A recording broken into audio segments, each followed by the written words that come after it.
A single shot rang out, and when the smoke cleared, everything had changed.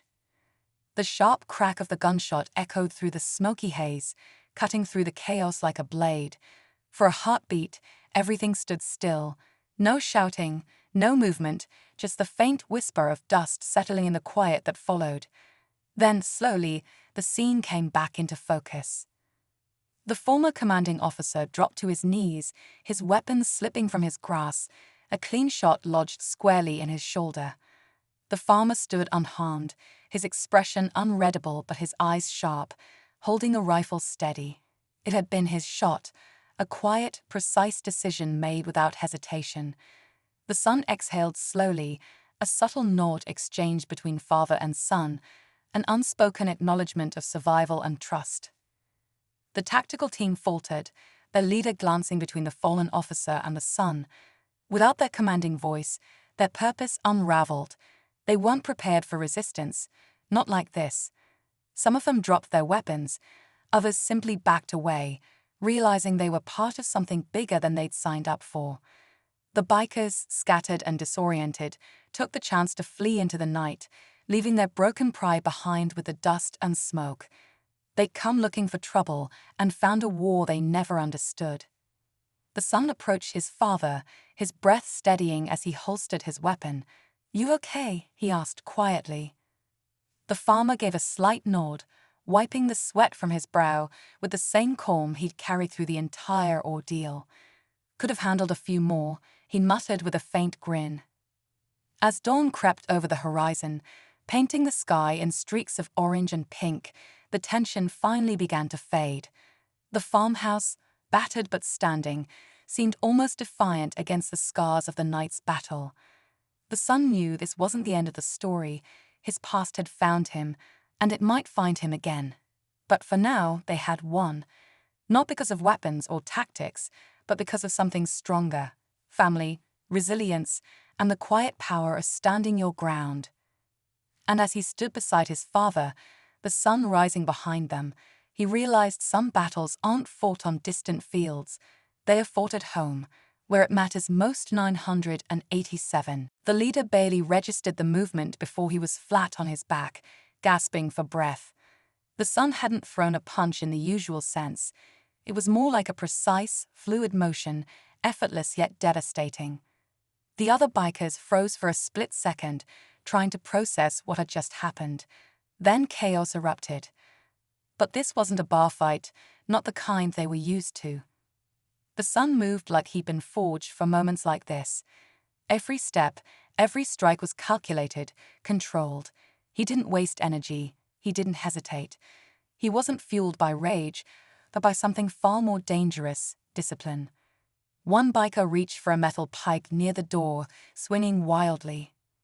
The son ducked effortlessly, grabbing the man's wrist with a grip that made him drop the weapon instantly. A twist, a sharp movement, and the biker crumpled to the floor, groaning in pain. The others weren't faring any better. Meanwhile, outside, a lookout from the gang heard the commotion and radioed someone. Reinforcements. They weren't just a random group of bikers. They were connected to something bigger, something darker. They had ties to a network that thrived on control, intimidation, and fear. They didn't know who the farmer's son was, but soon they'd find out. And they'd realize it wasn't just a fight. It was a mistake, one that would spiral far beyond this quiet farmhouse. The farmhouse had turned into a battleground, but the real fight was just beginning. As the last of the bikers inside hit the floor, groaning and defeated, the son stood in the dim light, his chest rising and falling with steady breaths. His face remained unreadable, the same calm etched into every line, but his eyes flicked toward the window. He could feel it, the shift in the air, the distant roar of engines growing louder. Reinforcements were coming. Outside, headlights pierced the darkness, cutting across the empty fields like sharp blades. More bikers, a larger group this time, rolled in with a vengeance. They weren't here to scare anyone. They were here for payback. Their leader had already called in men from nearby towns, pulling in favors from people who owed him. This wasn't just a random gang anymore.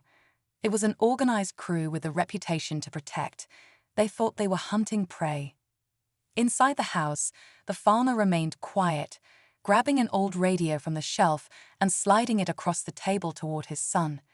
"It's not over," he said simply. The son picked it up, tuning into a secure frequency he hadn't touched in years. His voice was low but clear. "This is Echo 7. I'm calling in a code red." Silence followed on the other end for a beat, then static crackled, and a voice replied. "Echo 7. Thought you were out." "Not anymore," the son answered, his gaze fixed on the lights growing brighter outside. The bikers surrounded the farmhouse, their engines rumbling like a storm trapped in metal. They dismounted, weapons in hand, chains, bats, whatever they could grab. Their leader, bruised from the earlier fight but fueled by rage, barked orders. "Bring them out." But the son didn't plan on waiting. Moving with precision, he secured the doors and checked the old farmhouse layout. Every window, every blind spot. He wasn't defending a house, he was preparing a battlefield. The farmer loaded his old hunting rifle, his hands steady as ever. "Didn't think we'd be doing this again," he muttered. His son gave a faint smile. "Me neither." Outside, footsteps crunched closer, voices shouting threats. Inside, silence, sharp, tense, waiting to snap. Then, just as the bikers reached the porch, a distant sound echoed through the fields. A low, rhythmic thumping growing louder. Not engines, something else. Reinforcements were on the way, but whose? The tension thickened, hanging in the air like the final breath before a storm unleashes its fury. The thumping grew louder, steady and rhythmic, cutting through the tense silence like a heartbeat on the edge of panic. The bikers paused, their confident smirks fading as they turned their heads toward the dark horizon. It wasn't the sound of more bikes. It was heavier, sharper, mechanical in a way that didn't fit the rural setting. The son's eyes narrowed. He recognized that sound. It wasn't reinforcements. At least, not his. From the shadows beyond the fields, black SUVs emerged, headlights off, moving with purpose. Their sleek, armored frames glinted under the faint moonlight. This wasn't a local crew. This was something else, something organized. The bikers, realizing these weren't allies, backed up instinctively, confusion etched across their faces. The farmer's son gripped the radio tighter, his jaw clenching. They found me. The open road stretched for miles, cutting through the heart of the countryside like a scar on the land. The sun was setting, casting long shadows over the fields, and the only sounds were the chirping of crickets and the distant rumble of engines. That rumble grew louder, rolling in like an approaching storm. A group of bikers, clad in leather and covered in dust from the journey, thundered down the road, their laughter sharp against the quiet evening. They weren't just passing through, they were looking for trouble. They pulled up to a small farmhouse, its weathered wood and flickering porch light making it seem like an easy target. Maybe it was boredom, or maybe they just liked throwing their weight around, but they figured they could have some fun intimidating the old farmer who owned the place. They had done it before in other towns, harassing locals, taking what they wanted, leaving destruction behind. But what they didn't know was that this time they had picked the wrong house. Inside, the farmer sat at the kitchen table, his hands rough and scarred from years of hard work. He was alone, except for his son, who had just arrived home. The bikers didn't know about him, and if they had, they might have thought twice about what they were about to do, because this wasn't just any man. His son was something else entirely. A soldier, a warrior, a force master. He had been trained in ways they couldn't even begin to understand, had fought battles far beyond anything they could imagine. The moment the first biker kicked over a bucket outside, the father simply exhaled, calm and steady. "You should leave," he murmured under his breath. But they wouldn't. They never did, until it was too late. The screen fades to black. The sound of heavy boots echoed on the wooden porch, followed by rough knocks on the door. The farmer didn't flinch. He'd seen storms before, real ones and the kind that came wearing leather jackets.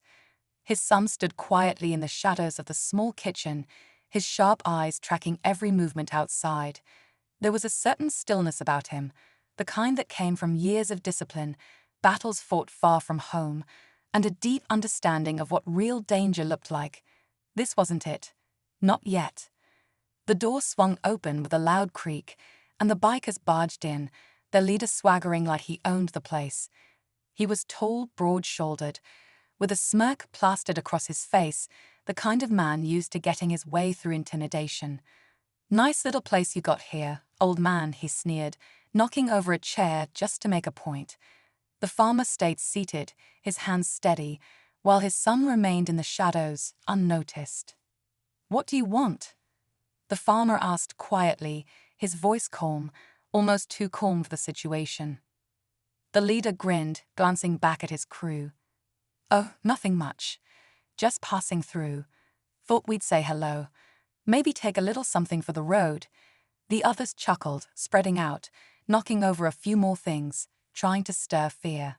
But the fear never came. The son's eyes never left them. His mind wasn't filled with panic but calculation, every exit, every angle, every weakness. He'd been trained for this, though his training wasn't from any regular military. He'd served in places that didn't make the news, fighting battles that most people would never know existed. They called him a force master for a reason, not just because of his skills, but because of what he could do when pushed.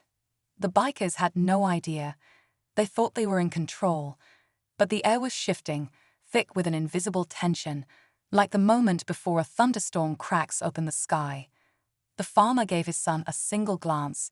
A silent message passed between them. It wasn't fear, it was permission. And that's when everything began to change. The leader of the bikers leaned in closer to the farmer, his grin fading slightly when he noticed the old man's calm, unshaken eyes. There was something unsettling about that quiet confidence, but pride kept the biker from backing down. "You're not scared, huh?" he muttered, gripping the farmer's worn shirt collar and yanking him to his feet. The wooden chair scraped loudly against the floor, breaking the fragile silence. Before the farmer could respond, a shadow moved. Fast, too fast for anyone to react. The sun stepped out from the darkness, his presence shifting the entire room's energy. His expression was controlled, eyes sharp, yet there was something deeper hidden beneath, like a wildfire held back by thin glass. He didn't say a word. He didn't need to. The farmer gave him a sideways glance, not asking questions. He already knew his son's past was more complicated than he'd ever let on. This wasn't just about some gang picking the wrong house. It was bigger, much bigger. The SUV screeched to a halt, and armed men in tactical gear poured out, moving with military precision. No hesitation, no shouting, just silent, efficient formation. Their leader, a tall figure with a scar running down his cheek, stepped forward, his gaze scanning the bikers like they were nothing more than obstacles. Then his eyes locked onto the farmhouse. "Echo 7, the man called out, his voice cold and sharp. "You've been off the grid for a long time. Time to come with us." The bikers, caught between whatever this was and the farmhouse, suddenly realized they weren't in control of anything anymore. "What is this?" their leader barked, stepping forward, but the tactical team didn't even acknowledge him. One quick motion, and the bikers were disarmed, forced to their knees like they were toys in someone else's game. Inside, the son's face remained unreadable, but his fists tightened. "They're not here to help," he muttered. The farmer loaded another round into his rifle, glancing at his son. "Then we handle it." Outside, the leader gave a signal, and the team advanced, surrounding the farmhouse with military precision. This wasn't a rescue. It was an extraction, and the son wasn't a target. They needed him alive. But for what? The tension spiraled, the farmhouse now a fragile island caught between two storms, neither of which would leave without a fight. The farmhouse stood at the center of chaos, surrounded on all sides. The bikers, now stripped of their bravado, were pinned down by the tactical team, their faces twisted with confusion and fear. Inside, the farmer's son stared out the cracked window, his mind racing, not with panic, but with calculations. This wasn't just about survival anymore. This was about finishing what had started long before these bikers ever showed up. The tactical leader raised his hand, signaling his team to move in. They advanced in perfect formation, sleek and efficient, their weapons trained on the farmhouse. The son knew their strategy. They'd breach from two sides, corner him, and take him alive. He also knew something they didn't. This wasn't just his home, it was his stronghold. With a sharp nod to his father, the son sprang into action. Smoke grenades, old ones tucked away for emergencies, rolled out from hidden spots under the porch. Thick clouds erupted, swallowing the tactical team's line of sight. The bikers, still kneeling, saw their chance and scattered, turning the battlefield into complete chaos. Using the confusion, the son moved like a shadow, slipping out the back door with the precision of someone who'd done this before. He took down two operatives in quick, silent strikes, their bodies crumpling without a sound. The farmer, positioned near an upstairs window, provided cover with his rifle, every shot deliberate and controlled. But just as they seemed to gain the upper hand, the twist came. A voice crackled through the tactical team's radio, familiar, cold, and unmistakable. The son froze mid-step. "Stand down, Echo 7, or your father dies." The voice wasn't from the tactical leader. It was from someone deeper in the shadows, someone from the son's past. A figure emerged through the smoke, dragging the farmer forward, a gun pressed to his temple. It was the son's former commanding officer, a man he thought was long gone. "You really thought you could disappear forever?" The man sneered. "You're not here because of them. You're here because of me." The son's heart pounded, but his face remained calm. He slowly raised his hands, stepping into the open. The air was thick with tension, every heartbeat stretching time. Then, with one final fluid motion, the son made his choice. A move so fast, so precise, it blurred the line between instinct and strategy.